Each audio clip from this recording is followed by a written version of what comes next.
yang kita tak biasa guna. Kan, kita tak biasa, kita Syafi'i pun tak berapa sangat Syafi'i kan, tiba-tiba belajar fiqh Maliki pula kan. Okey, so seterusnya bagaimana dirosah masalah. Ni poin penting. Siapa-siapa yang tengah cari tajuk kat sini boleh tengok. Siapa pun yang nak menulis pun mungkin boleh tambah kat sini. Ni adalah bagaimana secara umum anda tak pergi detail, secara umum bagaimana anda melihat dia dirosah masalah dan macam mana anda sendiri dirosah masalah. Contoh kes kat sini. Contohnya ni kawan punya. Istidrakat Syekhul Islam Zakaria Ansari ala al-Asuki. Dia ambil daripada nas muallif macam saya sebut tadi. Segala nas yang muallif sebut di dalam kitab itu dikeluarkan, benda-benda yang ada bunyi, ada gaya istidrak, yang ambil je. Apa dia buat lepas tu? Dia akan syarah mufradat berkaitan kalau ada mufradat yang tak betul tu, ataupun dia syarah masalah itu, masalah usuliyah, dan dia akan buat tamhid. Contohnya al-masalah, dia akan buat tamhid. Hadil masalah usuliyah. Contohnya hal nahi yaqtadil fasad, contohnya siapa yang biasa usul biasa itulah. So hal masalah hadil masalah ikhtalafa fiha al-usuliyin ala arba'ati aqwal. Al-mazhabul awwal, al-mazhabus sani ma alaihi Imam Juwaini al-Ghazali dan seumpamanya. So dibagi dalil segala bagai, padahal benda tu tak ada pun dalam buku. Dikembangkan masalah. Disyarah surah masalah, surah. Bisad atau bisin Mana ada surah masalah, ada tak ada kan? Yang besar kat sini syarah suratul masalah, dan dia bagi seolah-olah dia memberikan gambaran kepada pembaca tesis itu apa yang sedang berlaku, apa benda kan, dengan uslub yang sendiri, bukan copy paste. Copy paste tu dah kat atas dah, copy qala al-muallif sikit. Aqulu, kalau nak punya aqulu awalan, sanian, salisan, rabi'an, khamisan, sampai ashiran pun ikutlah kan. Okey, syarah surah masalah dengan usul yang sendiri dan kemudian nyatakan sudut istidrak oleh Syekh Al-Islam. Kita kembangkan masalah, ni boleh jadi di bawah, di atas, masalah itu dikembangkan dengan kita meletakkan masalah itu pada perbahasan ilmu yang sedia ada.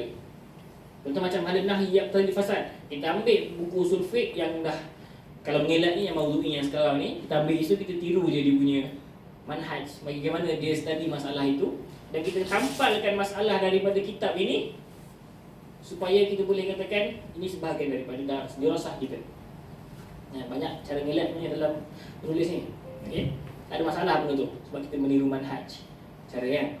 Okey, so kat situ kita masukkanlah, walaupun dalam tu dia tak sebut pun Zarkashi ke Baydawi ke Al-Juwaini ke apa ke, tapi oleh kerana kita dah tahu masalah ini, contohnya halin nahi yaqtadil fasad, ada berapa qaul, kita ambil buku usul fiqh yang lain yang senang kita faham sikit. Kita masukkan perbahasan itu dalam itu, dan kita cari lagi siapa lagi yang berkata di dalam masalah itu. Benda tu tak ada dalam buku asal, tapi itu cara kita kembangkan masalah. Zarkashi kata ke alam Bahrul Muhit, kemudian Zarkashi pula tulis dalam Tashniful Masal, contohlah kan. So nampak macam power sikit lah, banyak padahal yang benda dah ada lah. Al-Ghazali sebut di dalam Al-Mustasfa, ini khalafa qawlahu al-awwal fil manhul konon-konon kan. Tapi sebenarnya benda tu ada, kita masukkan je, tak ada masalah. Tapi itu meluaskan kita punya skop perbahasan, supaya kita bukan membahas buku namun bahis, kita juga membahas masalah itu secara spesifik. Jika wujud pandangan-pandangan mereka, kita kembangkan. Kemudian kita tengok tarjih pandangan di sisi bahis. Wa indi ra'yul mukhtar. Maknanya kita bagi contoh kenapa Syekhul Islam tidak bersetuju dengan At-Taj As-Subki. Kita kaji kat situ sebab biasanya dia akan sebut li'anna, kerana sekian. Maka kita ambil kerana itu dan kita letakkan tarjih pandangan. Mana satu yang betul? Adakah As-Subki yang betul? Syekhul Islam yang betul? Benda tu kat kita bahis. Itu kita punya kerja. Yang ni kita dah goreng apa segala bagai, bukan goreng pun copy paste je. Kan? Taklah copy paste, kita ambil lah maklumat-maklumat daripada sedia ada, daripada rujukan-rujukan yang banyak tu. Kemudian kat sini kita punya kena buat syurul sikit lah kan? Nama pun bahis, bukannya nasih kan Ustaz Fifi kan. Nama pun bahis, kena buat bahas sikit lah. Kita kenalah buat apakah, kalau kat sini usul fiqh ada berpuluh asbab tarjih, maka kita tarjihkan dengan asbab itu. Asbab itu sudah ada, tapi kita kena olah dengan kita punya ni apa yang sesuai. Yang ni bagi aku pandangan Syekhul Islam lebih tepat, kerana disokong oleh dalil-dalil awalan, sanian, salisan untuk. Adapun yang ni kalau kita kata, aku rasa takbir contohnya ra'yul Subki aswab li'annahu sekian-sekian, atau lima ya'ti awalan, sanian, itu kita punya kerja. Okey, ni contoh dirasa masalah istidrak. Tapi benda ni juga boleh dikiaskan pada mana-mana pun. Lebih kuat dia. Dia tak jauh sangat lah. Kalau kita kaji masalah pasal kitab, kita ambil nas kita kembangkan, cari benda-benda yang berkaitan, masukkan ulama-ulama kaul-kaul yang berkaitan, bagi bayan mufradat, bagi masalah suratul masalah, dan juga bagi pandangan kita. Boleh jadi 5 muka surat, boleh jadi 10 muka surat, boleh jadi 20 muka surat, boleh jadi 3 muka surat. Yang hasab tulil masalah, ataupun sejauh mana masalah itu besar atau kecil. Ada masalah 10 muka surat, ada masalah 3 muka surat, biasa je. Ikutlah kita punya dirasah besar mana. Okey, ni satu contoh. Contoh yang kedua, anda punya contoh sendirilah. Kalau anda ambil daripada masalah-masalah fiqh, sebab kitab Zakhirah ni kitab fiqh Maliki, mausu'ah lah. Dalam tu ada qawaid fiqh, qawaid usul, maqasid tu ada. Nanti anda keluarkan, ambil nas muallif daripada kitab itu, apa-apa sahaja yang berkaitan dengan maqasid, ambil. Kemudian anda akan syarah suratul masalah dengan usul itu sendiri. Ta'arrad al-Qarafi li hadhihi masalah haitsu yaqulu sekian. Wa hadhihi masalah mabniyah ala ikhtilafil usuliyyin fi sekian lah, gorenglah apa pun Kemudian kita kembangkan masalah macam anda sebut tadi dengan akwal para imam yang berkaitan. So biasanya masalah-masalah itu adalah masalah fiqh yang buhisa fiha, benda yang sudah ada. Maka kita bukalah mausu'ah fiqhiyah Kuwaitiyah, kita cari masalah itu. Contohnya masalah Contohnya masalah solat subuh lah. Solat subuh ni afdal ketika, kalau gajah tu memang tak afdal lah. And afdal taghlis ke isfar. Taghlis ni ketika gelap, isfar ni dah terang sebelum syuruk So ada nas kata gini, ada nas kata gini. So pandangan Qarafi kat situ. So kat situ kan ambil sikit. Lepas tu benda tu pun kaul-kaul ulama dah ada dah dekat dalam mausu'ah fiqhiyah Kuwaitiyah ke mausu'ah fiqh Islami wa Bazuaini ke apa. Kita ambil itu masukkan. Maknanya kita bagi masalah tu kembang. Bukan semata-mata apa yang dia sebut. Sebab apa yang dia sebut dah jelas kat situ. Kita tambah lagi dengan kita punya kajian-kajian kita, dan kita pergi pada marajih berkaitan. Kemudian kita nyatakan sudut maqasidi, kenapa Al-Qarafi kata Al-Isfar lebih afdal dengan jemaah. Al-Isfar ni mari ketika terang. At-Taghlis afdal sekiranya berjemaah, tapi kalau sekiranya berseorangan lebih afdal ketika isfar. Isfar ni ketika dah cerah sikit, maka lebih afdal. Kat situ tak ada nas. Ada nas sebut sebab Nabi jarang, maknanya pernah Nabi solat subuh ketika waktu terang, tapi jarang. Yang banyak ni taghlis. So ulama ni, tapi Al-Qarafi dia mentaujih dengan taujih maqasid. Maknanya kat situ dia ada maslahat jemaah kat situ. So anda letakkan afdaliyah itu kerana adanya jemaah. So anda hurailah apa pun benda-benda yang berkaitan, apakah afdaliyah jemaah, apakah maksudnya, apakah bagaimana, apakah pandangannya, apa semua. Kemudian anda uji kan sudut maqasid ini dengan dalil dan rabt di antara kaedah dengan furu' fiqh. Rabt tu ni yang susah sikit lah. Rabt tu ni kerja anak lah. Bila taujih dan rabt tu anda punya, dan juga nyatakan sudut maqasid ni secara umumnya ni yang betul-betul kerja. Yang atas ni semua benda yang dah jahiz kebiasaannya. Kebiasaannya atas ni semua dah jahiz. Kembangkan ni kita punya, ni usulub ni kita akan karang lah kan. Tapi yang betul-betul kena cari kat sini. Sudut maqasid itu kerja kita. Kat mana kita nak pusing tahu mana supaya boleh masuk dengan kita punya kaedah. Contohnya lah. Dan juga taujih. Taujih ni kita punya qaul lah. Ni contoh. So, inilah contoh dia rasa masalah. Dia tak lari jauh daripada apa-apa yang kita buat. Mungkin boleh kiaskan dengan usuluddin, tafsir. Hadis kalau takhrij tu dia bukan bidang lah. Takhrij ke, tahqiq ke. Tapi ini lebih kepada bagaimana nak dirasah masalah, macam mana nak kita kembangkan. Nak kembangkan masalah ni kawan. Anda ni pun dapat daripada kawan anda banyak rujuk tesis-tesis yang dah selepas munaqasyah.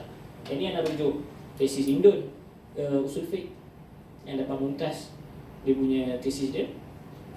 Anda juga ada rujuk seorang kawan PhD tafsir.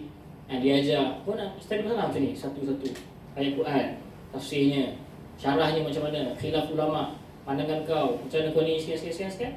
So dapatlah satu masalah tu 5-6 muka surat, 30 masalah, 40 masalah, 50 kan, 200,000 surat terjemah apa semua, 30 muka surat, fihris apa semua, 80 muka surat, dan 400 lebih muka surat. Dan tak sedar dah siaplah tesis kita. Wallahualam. Habis. Okey nota penting. Simpan segala gumat dah. Simpan segala resit dah sebut. Hati-hati dengan kawan Arab. Ni. Benda ni mungkin tak berlaku kat kita. Biasa berlaku kat Arab. Khutbah bahas kena curi.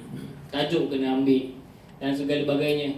Benda tu berlaku Kerana sebab tu jangan kongsi tajuk kita selagi mana kita tidak lulus.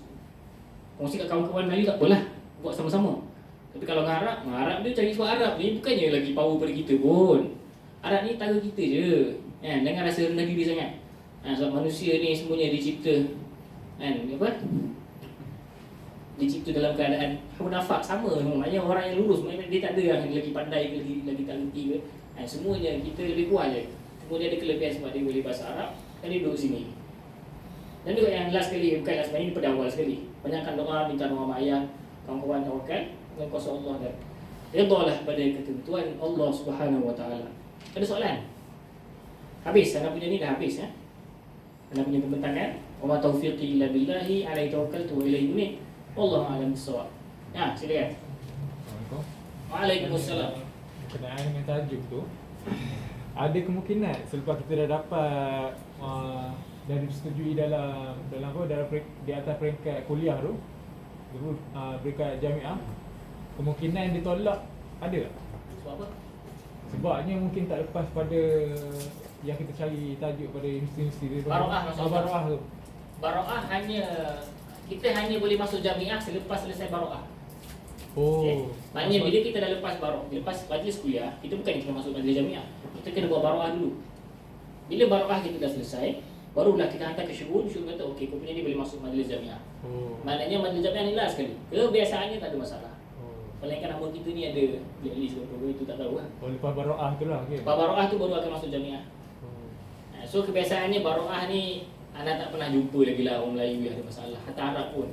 So baroah ni biasanya sebab doktor-doktor yang periksa kita punya tajuk ketika kisip tu, dia orang yang dah mulim di maudhu', dah tahu dah, oh ni ada orang tulis, ni tak ada orang tulis, dia dah awal-awal dia dah pakar dah kalau kita tajuk kita tak sesuai. Kebiasaannya. Tapi tak semestinya. Persoalan yang lain? Tanya kalau pasal tahqiq kitab ni boleh ikut yang pertambahan yang tak apa? Tahqiq kitab lain. Tahqiq kitab dia ada setengah-setengah yang kita perlu syarahkan masalah. Contohnya masalah-masalah yang tidak jelas, itu kena syarahkan. Tapi kebanyakannya tahqiq kitab ini kita lebih kepada tausid kalimah. Kan? Masalah tahqiq kita ni tashrih banyaknya. Dan masalah tahqiq kita ni adalah pada kita salah tulis, kita tak faham dia tulis apa. Sebab biasanya kita dulu ada setengah-setengah tu tak ada baris, bukan ada baris kau tak ada, tak ada titik pun. Kan, titik tak lengkap pun tak cukup. So begitu dia faham, kita tak faham. Kan? So tahqiq kitab ni kena tanya orang dia. Dan kita tak boleh tahqiq selagi kita tak pergi daurah. Dia kena pergi daurah tau. Dia kena ada daurah tahqiq. Baru kita boleh masuk tahqiq. Tu anda punya ilmu, anda punya kefahaman macam tu lah. Kalau kita nak ambil tajuk tahqiq, kita akan diminta mana kau punya syahadah. Kau pernah masuk daurah tahqiq. Tahqiq Al-Butun ke tahqiq Turas ke apa-apa lah. Biasa daurah dulu untuk tolabah. Setiap tahun ada. Boleh tanya je mana-mana. Azhar biasa ada buat apa semua. Maknanya bila dapat hari daurah tu dia bagi sijil. Dan dengan sijil tu kita boleh ambil masyarakat tahqiq. Tapi yang nak sebut, ayah ambil lagi. Dia first kali susah nak dapat. Dan yang kedua takut susah nak habis. Walaupun benda tu mungkin dah jahiz, dah ada, tapi takut susah nak habis. Tapi ikutlah rezeki masing-masing. Kalau nak buat tahqiq, kalau ada makhtub yang dipercayai. Dan juga tahqiq ni bukan satu makhtub je, minimum 2, minimum. Kalau satu dia tak kira sebab dia tak ada muqabalah. Nusakh khatiyah tu tak muqabalah. Dia kena 2 atau 3 atau 4 ikutlah. Dan juga kalau master 40 luhah. 40 luhah ni sama dengan berapa musuh tak tahu. Kan? Kalau PhD 80 luhah. So tu semua ada dia punya standard dia lah. Tu kalau nak tahqiq. Siapa-siapa nak tahqiq, boleh tanya orang yang dah selesai tahqiq. Okey. Soalan yang lain? Akhwan ada soalan? Silakan Ustazah. Kalau macam tulis thesis tu kan dia ada tak point yang tertentu, saiz yang tertentu, tulisan semua? Okey. Sebenarnya kalau yang setakat pengalaman yang anda tahu, tak ada standard tu. Azhar dia tak ada standard tu. Dia bukan macam UKM ke UM ke mesti terus Roman saiz 10 tak ada. Suka hatilah.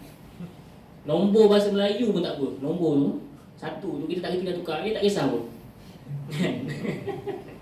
Ni pengamalan anda. Kan? Besar kecil ke tak ada masalah, cuma janganlah besar sangat. Itu kata nampak sangat nak banyak. Kata Ana sendiri Ana phone 18. Ana ambil phone ni kalau Lotus, Ana guna Lotus Lenotype. Benda tu tak ada download, itu kena download. Dia tak default. Tak ada, biasa kita traditional Arabic lah, apa semua benda kan. Tapi ni Lotus Lenotype ni cantik dan dia save space dan dia macam buku lah. Nanti Ana boleh kongsi kat dalam. Silakan dulu. Lepas tu kalau hadis semua kan perlu ada tashkil tak? Hadis. Lepas tu ada lagi ada had paling kurang surat, paling banyak, Paling kurang apa? paling kurang Surat. halaman. Had. Okey. Benda ni anda tak tahu secara detail. Okey, first kali mengenai tashkil hadis. Ana rasa kalau setakat pengamalan kita hanya perlu tashkil benda yang muskil. Mana benda yang muskil, mana benda yang susah nak baca. Kan? Contohnya la turzimu. Hadis Arabi yang kencing kat masjid tu. Da'uhu la turzimu. Taraza zai min wawha. Macam nak baca tarzamu ke tirzimu ke. So tu turzimu. Contohlah. So tu kita kena baris lah, tak baris domah apa semua. So benda-benda yang muskil kita bariskan, yang tak muskil tak perlu. Tu anak punya hasab, anak punya pengalaman lah. Mengenai apa tadi? Had muka surat. Setakat yang nak tahu ulum sekarang ni had muka surat la yazidu an 350 safha. Betul Kan? Fihris dah 50. Mukadimah dah 20. Lepas tu 70. Masalah 50. Tu bahagi berapa? Kan? Tarjamah muallif apa semua dah 40 30. Itu memang dia cakap sekali dengan madmun tu. Macam mana? Tu dah sekali kan Kebiasaannya sekali semua. Dia kalau dia tanya page tu dia tak tanya Fihris kau berapa banyak apa semua. Oh, dia Dia kira sedepuk sekali. gitu lah. Kebiasaannya. Tak tahulah. Dan biasanya dia sekali semua tu. So kalau minimum mana tak tahu. Minimum mana rasa benda ni bincang dengan musyrif. Musyrif kata kau ni dah cukup ni. Boleh ni. Ni tak cukup lagi. So tu kita ikut musyrif. Kata anak pun anak ialah macam tadi pengalaman musyrif kan. Anak ada pengalaman musyrif yang tersendiri lah. Kan? Itulah pengalaman dia. Maknanya apa? Musyrif anak ni dia syadik satu sudut dan dia tak syadik satu sudut. Dia syadik dari sudut baris haisu inna, bukan haisu anna, haisu inna ibnu. Kalau dekat awal satr kena ada alif, dia tak boleh. Contohnya Muhammad ibnu Abdullah contohnya. Ibnu Abdullah tu tengah-tengah tu Muhammad ibnu tu dekat awal satr kena ada alif. Musyrif ni tak ada alif ni. Contohnya lah. So musyrif mana dia particular dekat benda-benda teknikal. So dia kat situ dia syadid sikit. Dan dia lah yang menjajidankan Ustaz Herb Nizam. Dia punya kisah dia lah. Dan juga kalau biasa siapa dengan dia memang jajidan lah. Siapa yang dimunakishkan. Kebiasaannya. Yang nak hadir dia munakish memang jajidan. So doa lah. Mudah-mudahan. Okey. Ada lagi soalan? Silakan Ustaz. Saya ni dari peringkat pemuda lagi. Tamhidi. Tamhidi. Kuliah? Belum. Okey. Jadi belum start lagi cerita tajuk. Jadi dalam nak Maknanya dah habis Tamhidi. Okey, sekarang cerita tajuk. Fiqh. Jadi kalau kita nak cerita tajuk, kadang-kadang kita Ustaz kata kena follow majlis fisik kan. Ataupun kita sendiri pun ada kita punya passion kita. Jadi kita nak tahu macam mana kita nak pastikan kita punya tajuk something yang dia boleh bagi manfaat pada orang lain dan juga kita boleh hidup dengan kita punya. Menarik soalan tu. Soalan tu apalah yang kita rasa jugalah. Apa yang nak rasa jugalah. Aku nak serve umat. Umat memerlukan bahasa aku ni untuk selamatkan dia daripada api neraka. Biasalah. Gamil dah. Halawati. Yang buat kata Arab lah. Kita kat master ni kita selesaikan masalah kita. Masalah kita tak habis. Itu yang kita kena selesaikan. Jangan fikir umat akan selesai, akan dapat manfaat kalau kita habis. Itu dia punya cara fikir dia. Okay, master ni dia bukan kita buat satu benda yang macam inilah si lesen masuk syurga lah apa, mudah-mudahan lah lesen masuk syurga dan kita pun harap lah macam tu. Memang jangan anggap ini terlalu besar maknanya tak nak ambil tajuk yang kecil-kecil sebab apa kita ni siapa, tak ada. Yang penting dapat tajuk je. Benda ni anda dah belajar masa 3 tahun aja kita tu. Anda bagi satu nak kata canggih pun macam poyo sikit lah. Nazariyatun nisbiyah fi syariatil islamiyah. Apa benda maksudnya? Teori relativity dalam syariah. Lama gaya. Teori relativity ni Einstein ni teori tau. Anda masuk dalam syariah.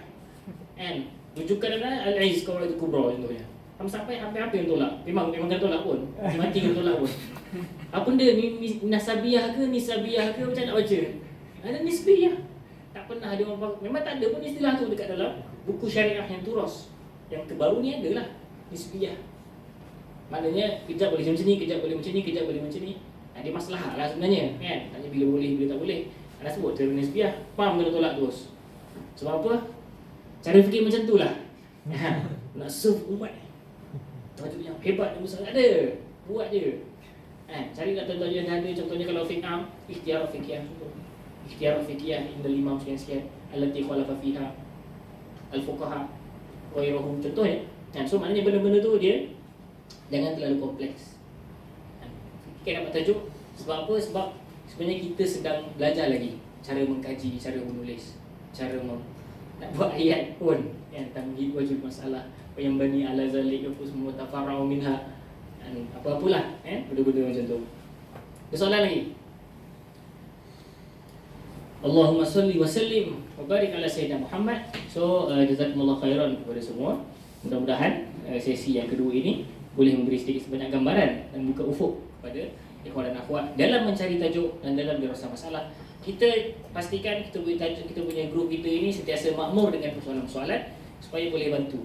Anda kongsi apa yang anda kongsi di sini, anda kongsi ke adik anda sebelum anda balik tahun lepas. Anda dapat tajuk dalam tulis dengan buat pengadap musyrif. Maknanya anda alhamdulillah dengan penerangan itu dia boleh jimat 3 tahun anda punya bela cari tajuk ni. Dia jimat 2 tahun dia jimat. Sebab dia tahu nak buat apa, dia dah ada contoh, dah ada sikit. Dan benda inilah yang kami di dalam orang yang tengah menulis ni nak kongsi supaya kita kita sayang kan orang Melayu kan, kita sayang kat ikhwah-ikhwah kat sini untuk boleh habis cepat dan boleh menyumbang kepada agama macam ikhwah sebut tadi ya. Okey, wallahu a'lam bisawab. Yang baik datang daripada Allah SWT, yang salah silap dengan maaf. Kita nak stop ataupun terus. Kalau terus boleh? Boleh Okay, kita habis, kita terus, lepas tu kita solat. Okay, so jazakumullah. Anda terus kepada sesi yang seterusnya oleh Al-Fadhil Ustaz Afifi. Untuk boleh buka laptop masing-masing. Ustaz Afifi akan ajar bagaimana nak menggunakan Microsoft Word, bagaimana nak menggunakan Syamilah, dan juga sebab banyak benda-benda shortcut yang kita tahu. Jadi Ustaz Afifi akan cerita pengalaman dia dengan perjalanan di dalam menulis.